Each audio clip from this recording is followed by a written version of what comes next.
Assalamualaikum warahmatullahi wabarakatuh. Halo anak-anak, selamat pagi.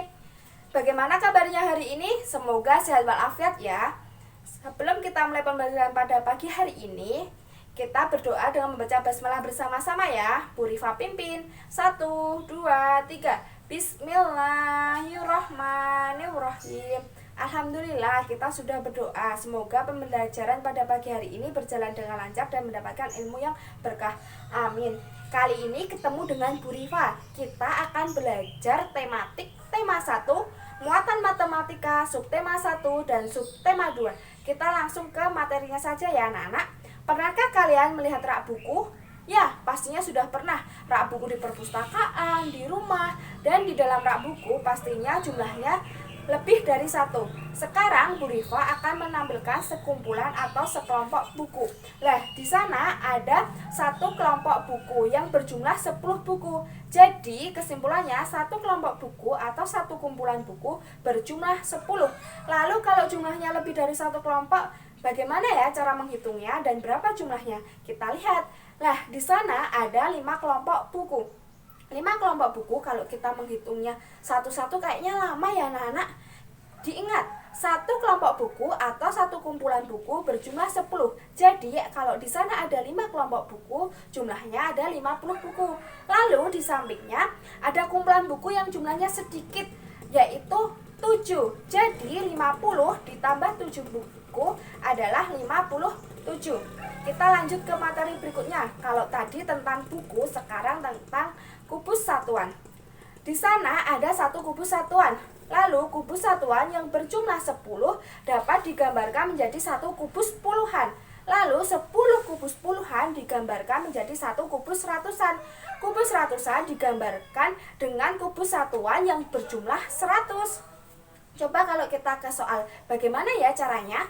Nah, di sana ada satu kubus ratusan, 3 kubus puluhan, dan 8 kubus satuan.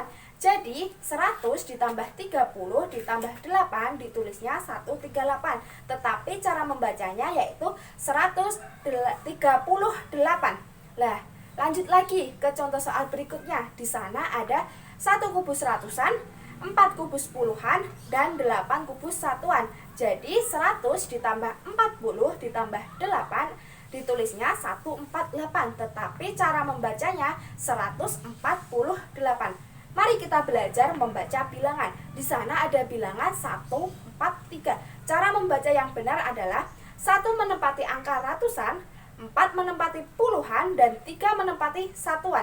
Jadi dibacanya 143 ya anak-anak. Lanjut lagi, di sana ada bilangan 207. Cara membacanya 2 menempati ratusan, 0 menempati puluhan, dan 7 menempati satuan. Jadi membacanya 207, bukan 207 anak-anak. Lalu ada bilangan 370. Nah, cara membacanya yaitu 3 menempati ratusan, 7 menempati puluhan, dan 0 menempati satuan. Jadi cara membacanya 370, bukan 370.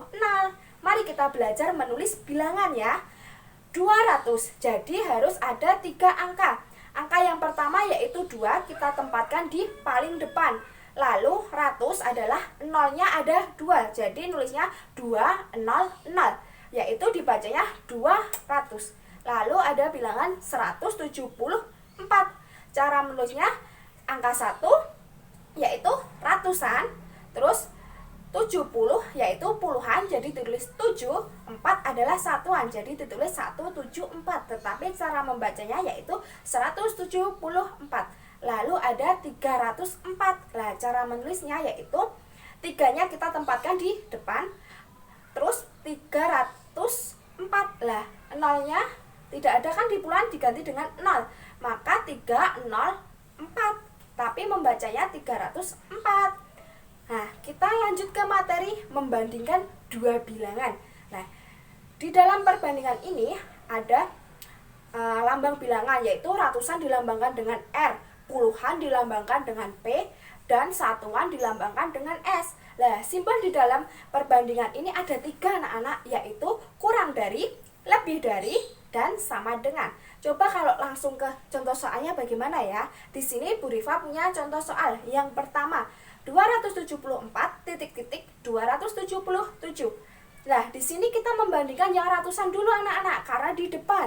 Nah, angka ratusnya di sini adalah sama, yaitu 200. Lalu angka puluhannya juga sama Bu, yaitu 70. Pinter sekali anak-anak. Lalu ke angka satuan. Angka satunya di sini berbeda, yaitu 4 dan 7. Maka 4 kurang dari 7. Jadi kesimpulannya 274 kurang dari 277. Tadi contoh soal yang satuannya berbeda. Coba kalau yang puluhannya berbeda, bagaimana ya cara mengerjakan? Mari kita ke contoh soal berikutnya. Nah, di sini ada 484 titik-titik 472. Sama dengan yang tadi, cara membandingkannya yang ratusan terlebih dahulu. Ratusannya adalah sama, yaitu 400, tetapi puluhannya berbeda. Nah, puluhannya ada 80 dan 70. Maka 80 lebih dari 70. Nah, dari sini kita sudah bisa menyimpulkan, tidak usah membandingkan yang satuan, karena kita bisa mengambil kesimpulan dari yang puluhan berbeda. Jadi, 484 lebih dari 472. Nah, kita lanjut ya anak-anak ke materi berikutnya, yaitu mengurutkan bilangan. Di dalam mengurutkan bilangan itu ada dua anak-anak. Yang pertama, mengurutkan dari yang terbesar dan yang terkecil. Tetapi kali ini kita akan dari yang terkecil terlebih dahulu. Di sini sudah ada bilangan 114, 144, 127, dan 184, dan 167. Nah, cara mengurutkannya kita lihat dulu. Di sini angka ratusannya sama, yaitu 100. Lalu angka puluhannya berbeda, ada 10, 40, 20, 80, dan 60. Dari sini kita sudah bisa mengurutkan ya anak-anak, mengurutkan jadi yang terkecil terlebih dahulu. Jadi 114, 127, 144, 167, dan 184. Lah, kalau kita akan mengurutkan dari yang terbesar, kita hanya tukar saja. Yang tadi jawabannya yang terkecil di belakang, kita pindah ke depan, yaitu 184, 167, 144, 127, dan 114. Nah, kita ke materi yang terakhir ini anak-anak, bilangan sebelum, sesudah, dan diantaranya. Lah, di sini ada bilangan 330, 331, 332, dan 333. Lah, ada soalnya bilangnya gini. Bilangan sebelum 331 kira-kira berapa ya anak-anak? Ya, bener banget. Pinter kalian semua, yaitu 330. Lalu ke soal berikutnya, yaitu bilangan sesudah 332 berapa ya anak-anak? Benar, yaitu 333. Lalu ke soal yang terakhir, yaitu bilangan di antara. Diingat, di antara 330 dan 333 adalah berapa anak-anak? Benar, yaitu 331 dan 332. Selesai materi hari ini. Jadi, materi muatan matematika subtema 1 dan subtema 2 sudah Bu Rifa jelaskan ya. Semoga anak-anak paham dan bisa. Cukup sekian pembelajaran pada pagi hari ini. Kita tutup dengan membaca Alhamdulillahirabbil alamin. Kita lanjut ke materi berikutnya ya anak-anak. Fastabihul khairat. Wassalamualaikum warahmatullahi wabarakatuh.